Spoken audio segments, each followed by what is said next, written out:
Welcome to our channel. Today we how to install Microsoft Fabric Data Engineering Workspace locally step by step clearly. Download the Microsoft Fabric Data Engineering Workspace installer from the official website. Locate the downloaded installer file in your computer's Downloads folder. Double-click the installer to launch the setup process. Follow the on-screen prompts to initiate the installation.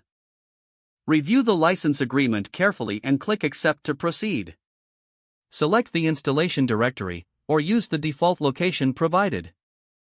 Click Install to begin the installation process. Wait for the installation to complete, which may take several minutes.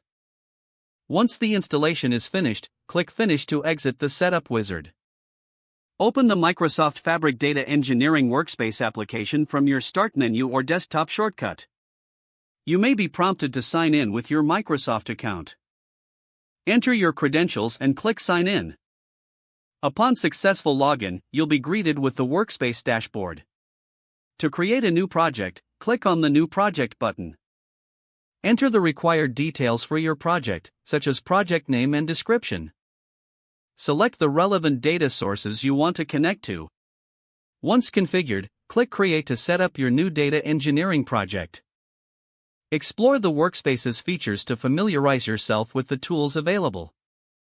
You can create pipelines, add transformations, and visualize data as needed. Make sure to save your progress regularly to avoid data loss. Review the documentation provided within the application for additional guidance. Now you're set to start building and managing your data engineering projects locally.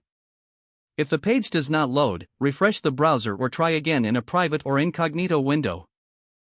Make sure you are using the correct email address, then retype it carefully to avoid small typos. If your password is not accepted, use the reset option and create a new strong password you can remember. Check your spam folder for verification or security emails, then complete any requested confirmation steps. Enable two-factor authentication if available to improve account security and reduce unauthorized access risk. After signing in, review your profile details so your contact information and settings are accurate and current. Don't forget to like this video and subscribe to our channel for more step-by-step tech guides.